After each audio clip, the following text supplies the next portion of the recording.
The impact of global crisis, including the Ukraine, Russia, and Israel-Hamas conflict on Nigeria's economy, is significant.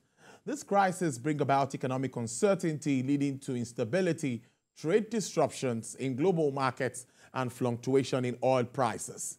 According to experts, Nigeria must take a multifaceted approach by diversifying its economy, strengthening its foreign policy, and actively participating in global diplomacy to mitigate its direct impact on the economy. Well, let's talk more around this. And Mr. Gbenga Onifade, a startup founder, the World Hackers, he joins me from the United Kingdom. Thank you. It's good to see you today. How are you, Mr. Onifade? Good afternoon. Good to see you again. Yep, from inflation to war and to interest rate issues and all of that. I can go and list them on and on and on. But first, let's do an overview of what's been playing out in recent times. Of course, inflation and war. How is it affecting all of our trading projections and, of course, economic outlooks? Yeah, good afternoon. Excuse me. So we had inflation, which, of course, as a culmination of what happened, should I say, due to, exceedingly low, low interest rates, which has been playing up for a while, more than a decade. And then, of course, culmination of COVID. And as a result of that, printing, we had a lot of money, which has been printed out for free, really. And as a result of that, it was a sharp rise on inflation, which affected America, which is about almost a quarter of the world's economy, and that should I say propagated to the rest of the world. Europe, second economy in the world, and of course Nigeria as well. So this has been should I call it the key target or key focus for any government. The Biden administration, of course, the UK, as you can tell, we had multiple prime minister within a year, I think about 3, 4, I kind of lost count right there. And this has been the key focus for every government, which they say they want to target. And then, of course, war is never planned. And then you had Russia invaded Ukraine. I think that was on the 22nd of March, 24th of March last year, if I can remember. That again compounded the, what's been going on. So, the government thought they could fight inflation. Then that pushed up oil prices. Okay, so normally when you get things like this, you do get institutions and investors. They do get shaken out, but eventually these things get discounted because the market is always forward-looking. And as a result of that, we all got used to that, pushed up the prices because they're gonna have to push the prices back to retailers and users. That pushed up the prices, and then again, we all got used to it. Oil was falling. We had OPEC projections saying, you know what, they want oil at a minimum of $100 a barrel. That pushed it up again. We all got used to it. I think there was a huge call with Biden, inviting and trying to meet the Saudi Arabian royal, and they, publicly turn him down or turn him away. So that pushed up oil prices. And then again, we had Israel, Hamas. Again, war is not really planned. That just came up again. And then again, that kind of affects global inflation. And coupled with the aid, which packages going on with USA, not exactly involved, and NATO, not exactly involved in the war, but of course giving out this aid in funding war. So that generally just averting, the plight of inflation or how low they can come. It's not going to come in a straight line, unfortunately, but that's where we are right now. Very, very, very interesting breakdown there. But I'm seeing that many of these countries, Nigeria inclusive, has been trying to use hikes in interest rates to rein in inflation. And it seems not to be the way to go in all aspects of this. I don't know if you agree with me, but what really do you think can be used to address this high inflation that we see almost across the board? You're right. You are right. There's the Fed chairman. Fed is the equivalent of the central bank in America. They call it the Fed, the Federal Reserve. And the Fed chairman in the 70s called Volcker. I can't remember his surname now. And they call it the Volcanomics or Volcker economics. And that's actually, I think that was the last time it did actually play out. It almost literally broke the American market. You hike interest rates, and then of course you destroy the market. And if you can destroy the market or tethering towards destruction, of course that tends to fix inflation in a way, because that way you discourage spending, and then of course you pull back money in the markets. But and you're right. I mean, a lot of economists did actually say, we people are saying you can't use 1970s economics to fix what's going on in 2023. Okay, that's one, and it's actually a bit different this year because the general bigger markets, the UK economy, the American market, it's actually, the economy is still booming. Things are quite strong, and that's what people are saying. Hence, so no matter what you do, inflation is still not coming down as fast. Hence, people using the word sticky, the term sticky. So they said inflation has been sticky. Okay, if inflation has been sticky, and therefore a lot of people are saying, well, maybe we need to get used to the high interest rates. We need to get used to high inflation, high interest rates. But at the same time, some people are calling for higher for longer, which means we're going to keep it higher. And the former Prime Minister, UK Prime Minister John Major, he did say in his time, he said, if it's not hurting, it's not working. So again, a few data that's come out the past few months has shown the CPI, Consumer Price Index, which measures inflation. It did actually show that there's been a slowdown in the economy.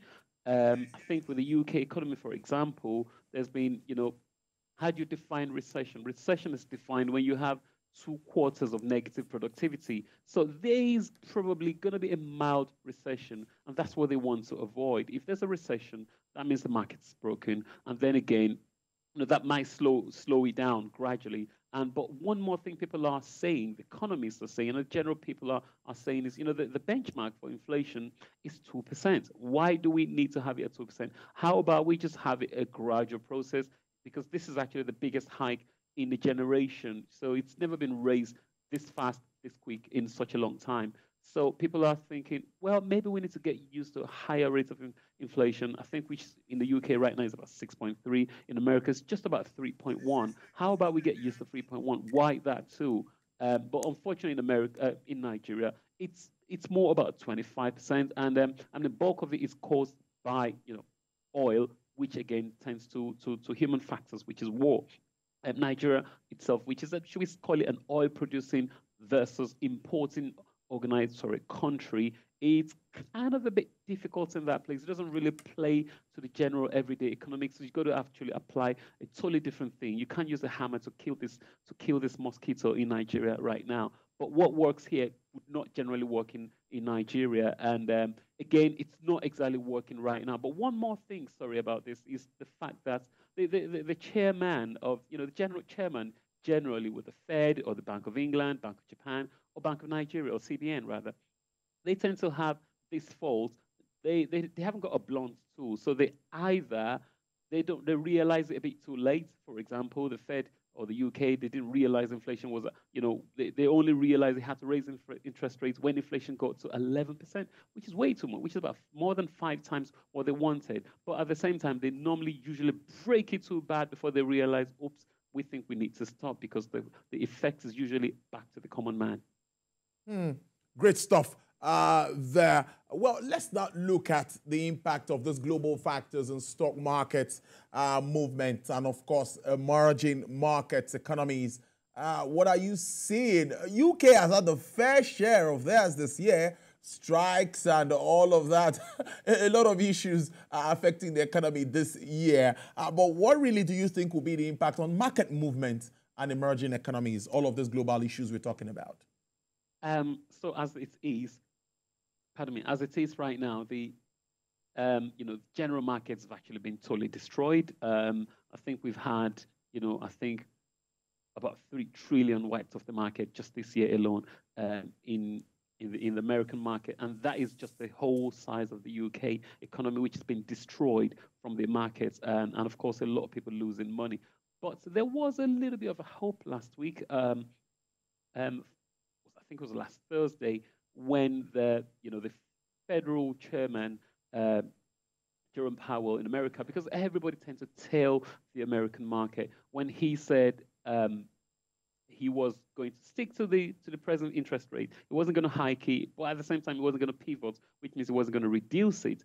That actually created a lot of interest, a lot of boost in institutions, and the market had the best week it's ever had in a year.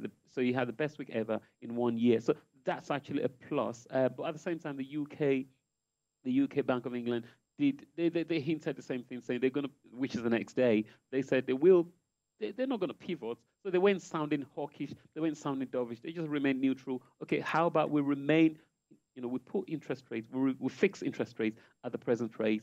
And institutions did like that because they believe once you do that, once you flatten it, then of course the next thing is to go down. But again, it's still all data specific. If inflation does go up a little bit more, then of course this hike is going to be back on. So again, generally the market's actually been totally way oversold.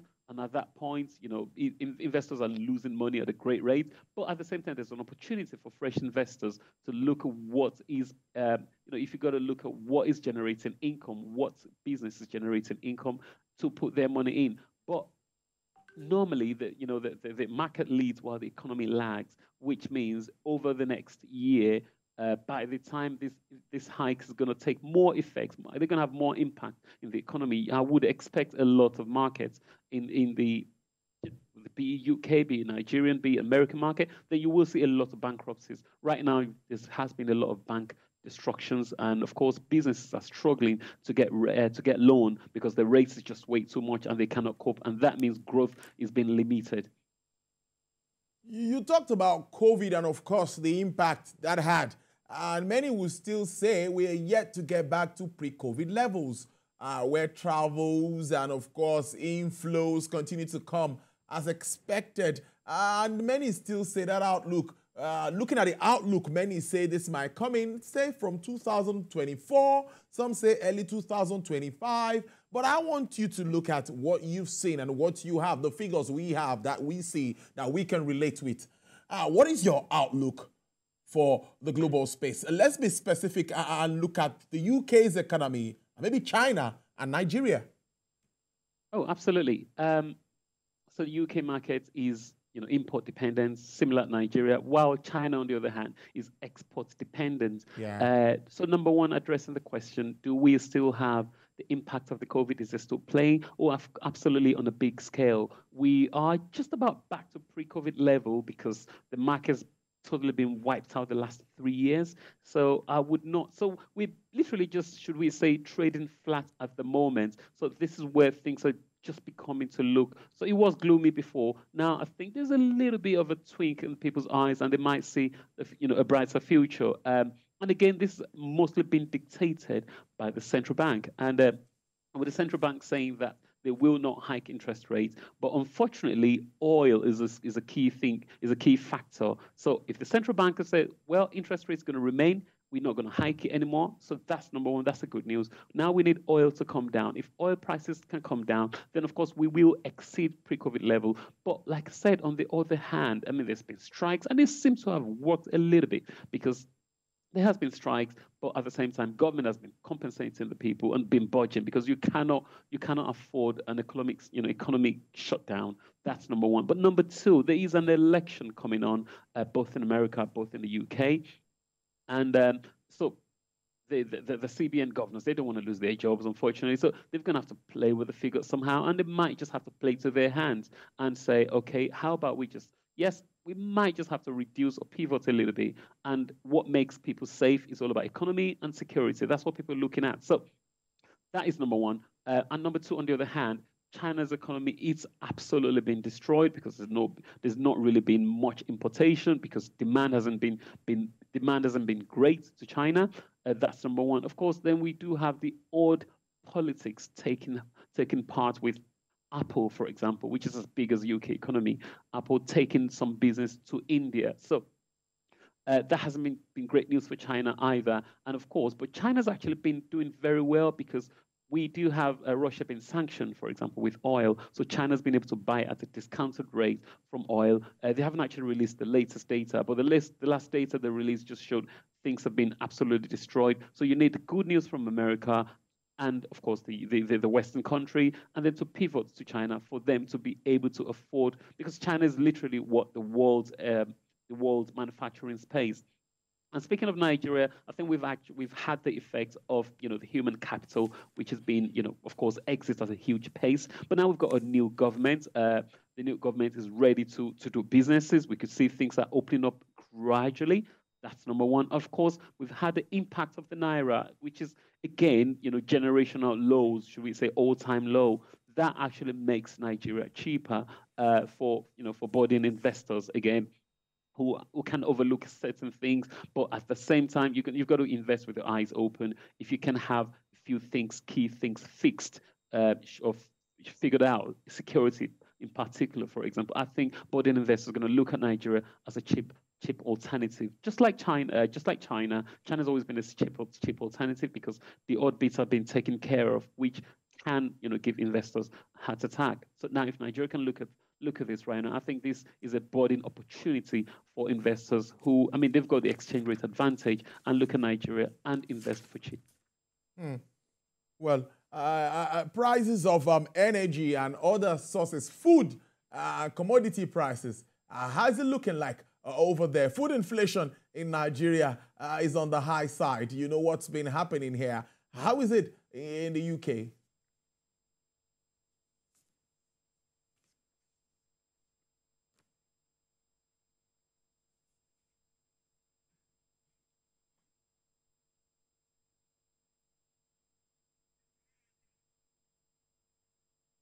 Hello. Pockets, and I think the prime minister's actually reneged on his promise. We all talking about the global impact of oil exploration on the world, but at the same time, the prime minister understands if we don't, he's now having to grant licenses so people can actually drill. And again, if you cannot drill, then of course you have to afford taking oil from all these countries at a rate which you cannot afford really. So the prime minister has been granting licenses so they can just drill in the UK, and of course to alleviate the prices, so things can get a lot cheaper for them. That's number one. And of course, when it comes to food, UK is generally, again, they do import. You've got to source alternatives, right? But with oil prices still up, unfortunately, what's it called? Food is going to remain high as well. So everyone is relying on lower oil prices, but with different odd licenses being granted, if oil can come down on the home front, of course, it's going to cascade to food, and that will come down as well. But at present, it's still quite high, but it's not as high as it was 6 months ago. But again, there's still that push from OPEC. OPEC won it at $800. I think, for example, the manufacturing or the drilling price, the cost basis for Saudi Arabia is about $86. So they want oil at more than $86. I think for Nigeria, for example, it's about $140. But again, the OPEC have to agree. You've got to make profits. I've got to make profits generically, really. So the minute it falls below 80, then of course there will be a bit of tension. And again, in America, the government has been calling for oil prices to fall below $60. If it can, the more oil prices fall, of course, the better for the economy. But again, OPEC want to get richer. And but again, on the other hand, there's that general realization people are pivoting away from oil. EV is a big deal right now. I think there's been regulations going on people to pivot to electric cars, alternative means, and even being paid penalties, for example, to drive into certain cities if you're going to drive a non-electric vehicle compliant car. So OPEC is aware of that, but at the same time, they are also, OPEC countries, they are also looking at other countries and divesting from oil. Mr. Gbenga Onifade, startup founder at the World Archives, thank you so much for your contributions on the program as usual. We really do appreciate this. Thanks for having me.